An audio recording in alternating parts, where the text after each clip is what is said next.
These are my top 10 Amazon must-haves that will save you a lot of money in the future and are very great money investments. All products I mentioned in this video, I'm going to link them in the description just for your convenience if you did want to get them. High chair. So yes, in the beginning of having a baby, you're not going to need that high chair for a while. But you don't want to have to think about having a high chair. Children grow so quickly, you're going to need it before you realize it. So this high chair I got, it is a long time investment. Not only is it good quality, but it also, you can kind of see it right here in the back, this black and white. But it is very high quality and it's a 4-in-1 high chair. So it goes from being a regular high chair to you're able to have just the high chair in the seat, the table in the seat. Then you're able to remove the little small table and have the actual taller table and a chair. This high chair is able to be with your child during the early 6 months old age and in the toddler years because it's a table. You can go from eating at it or it can be an activity table. But yes, your child probably not gonna be able to sit at the table with you, so they have their own table and chair they can eat out of separate from you. Think about it, if you're gonna spend money on something, you want something you're gonna be able to use for a long time. Once your child doesn't need a high chair, what you gonna do with it then if it only can be a high chair? Piggybacking off of that, another must-have is a stroller. I like going out places. What makes this stroller special is you can use it when the baby is small and you can use it when the baby's a toddler. Basically, the stroller goes from 1 child to a 2-child stroller. If you're at the zoo, your toddler's gonna get tired before you finish walking through the zoo. So if you have this type of stroller, you have your little baby up top looking at you, and your other child can sit down at the bottom while you're getting pushed. But I know that I want a big family, so I got a stroller that can do 1 child, 2 child, and possibly 3 children.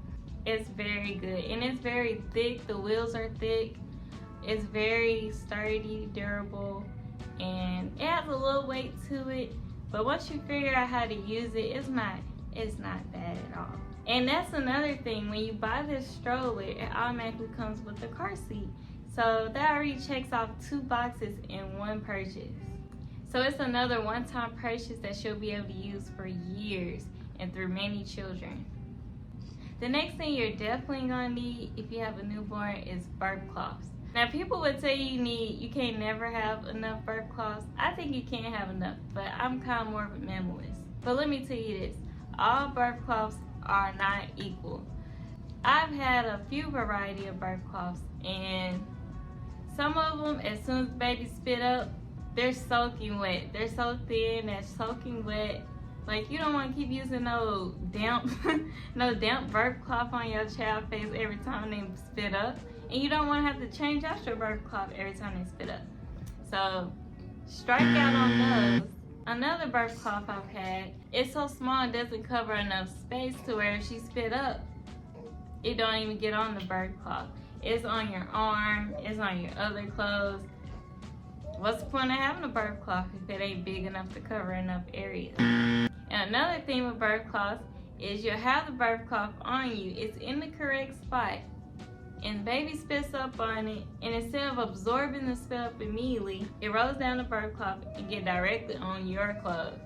So that still defeats the purpose of having a burp cloth, because a burp cloth is supposed to catch the spit up and keep it from getting on your clothes. But I found the best burp cloth ever. 1 is soft, 2 is thick enough to where it immediately soaks up the spit up, and it doesn't get damp quick. So the baby can spit up multiple times before you even think you need to change it. And it's been in the washing machine multiple times. It doesn't shrink, it comes out soft every time. So I'm so happy to say I got the best burp cloth. The rest of them, they can go. Next is baby carriers.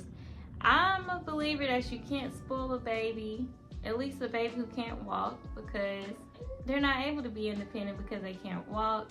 And they're used to being near your stomach, close to body heat. So of course they're gonna like cuddles and being held.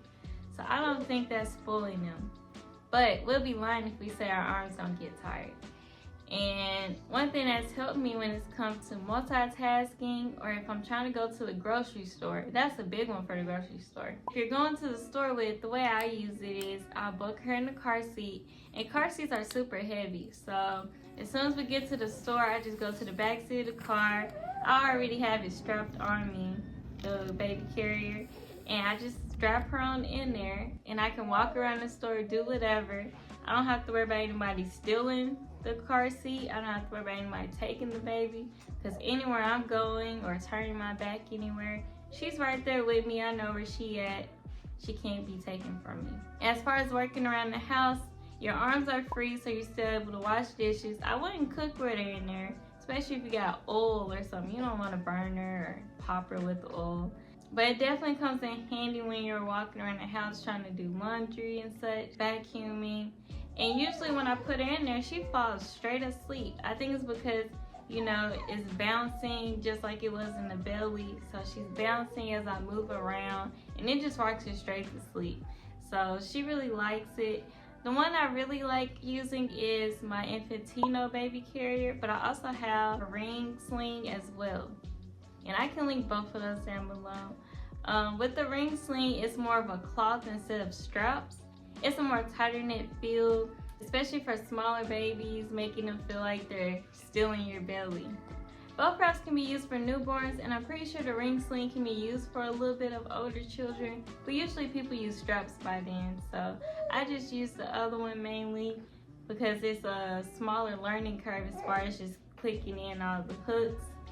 Also, with the newborn, you're gonna need bibs, and I prefer two types of bibs. So one bib is from Key Babies I have. It's very wide. It covers majority of her outfit. Some bibs are smaller, some are triangle bandana looking, but this bib is very long. It covers lots of room. It's essentially a birth cloth on her neck. It's a thick material. It doesn't make noise when you touch it as well.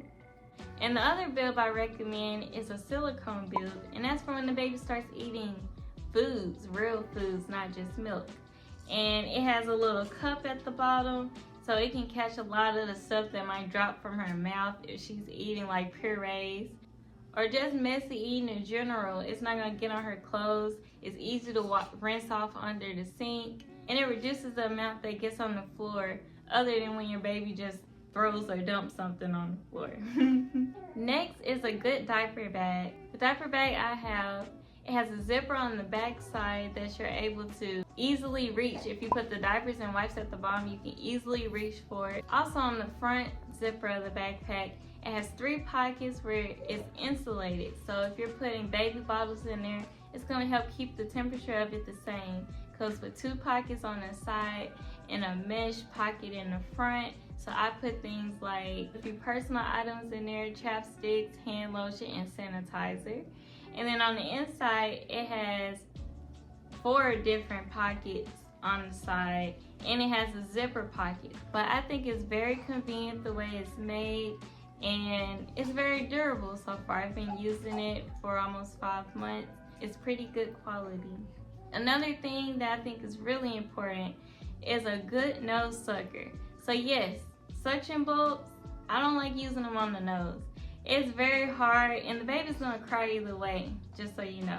But the baby's gonna cry with the suction bulb, and it's gonna be more harder for you to use the suction bulb. What I did was get an electric nose sucker, and it comes with 3 different attachments. But the first one is more so for tiny noses, so you won't stick anything up too far in her nose. And it works so well. She got sick around her 2-month mark, and it sucked out so much snot. Like you can see in the clear bowl, it's kind of nasty if you get grossed by that stuff. But you can see the snot getting sucked in. You can hear it also. It's easy to hear as you move it like in a circle in her nose. You can easily hear which area is getting some suction and tracking something. And then you just leave it pointed in that area. It sucks out everything.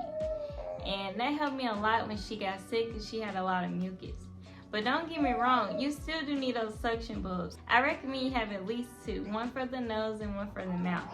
Suction bulbs for the mouth is very important. I learned that as well when she got sick, because She had a lot of mucus in her throat and it was causing her to gag. So I had to use a suction bulb to pull out all the snot from her throat. Another thing that was very beneficial for me as my journey as a first time mom is the Frito kraut. I said that wrong. The Frito Cradle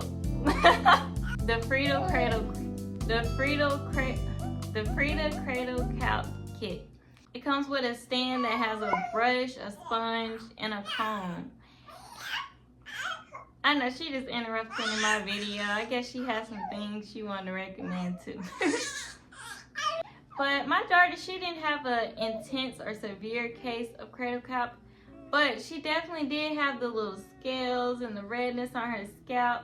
And when I would wash her hair with the shampoo, I used the little sponge to first get it like real sussy. Then I used the prickly side and that helped get some good scrubbing going on. And when I use that comb, it gets so much dead skin. I know it's working. And you know, if you don't take care of the cradle kraut, it can make her hair fall out. And also a good tip, might be controversial, but I like to put Vaseline on top of those scalpy areas first before I even wash her hair, so that when I wash it, it softens it up and it just comes on off. Because you don't want to hand pick it off. You don't want to scrub it off really hard, because that'll also make her hair come out. Something else that's very cost effective to have when you have a newborn or a child in general, especially toddler and under, is OxiClean. Because they're gonna mess up so many clothes, they're gonna blow out so many clothes. We don't even want to get into my blowout story.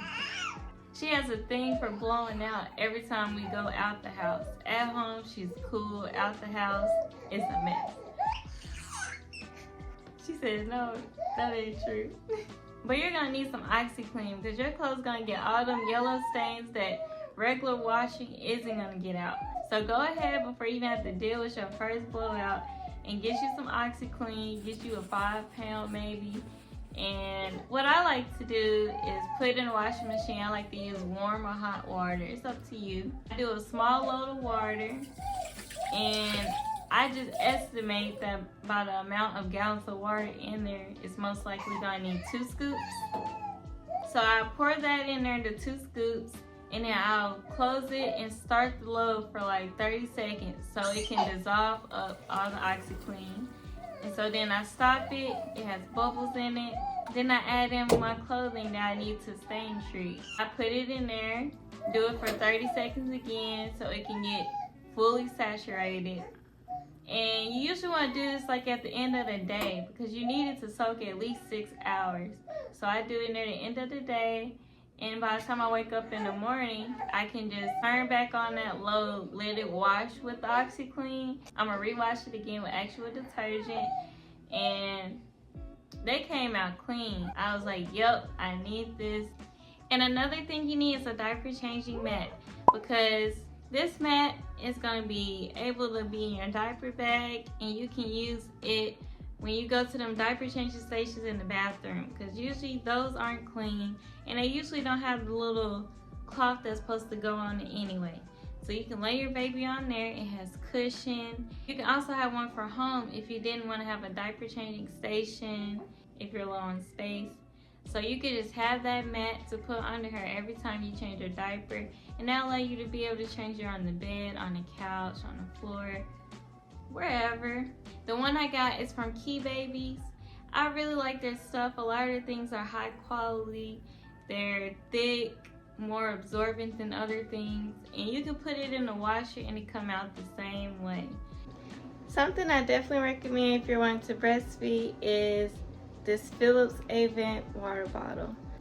I don't remember the specific name of this bottle, but that's why I'm gonna take it below. But if you're wanting to breastfeed, this is the best baby bottle you should get because it's different. Most baby bottles, they all leak and drip and stuff. But I haven't dealt with any milk coming out the sides of it. And if it's upside down, nothing comes out. It mimics just like a regular breast. So it only comes out if you were to tug on it or the baby actually sucking on it, instead of like just the tiny little nibbles they do for comfort. if you want a good way for you to be able to still breastfeed majority of the time and pump sometimes, this bottle been working really well for me. She took it immediately the first time. Not when I gave it to her though, because she looked at me like I was crazy when I tried to give her a bottle. But first time my husband used this, she took it immediately, and she hasn't had no trouble coming back to the actual breast. Because how fast the milk comes out of the bottle is what makes the baby choose the bottle over the actual breast. Because if they can get more milk without doing much work, they're going to choose that over doing more work. The only thing I would change from these is I would get the glass version. I was more interested in the glass version than the plastic, but I wasn't sure if the glass was going to be heavy and stuff, because she's able to hold these, but I think she would have been able to hold it because she holds lots of stuff. So that's what I would have did different. But that's my list of the top 10 newborn essentials coming from a first-time mom. I hope I was able to help you find something that you didn't think about at first that you definitely need for your new child coming on the way. If you enjoyed this video, you'll definitely like this one. Bye!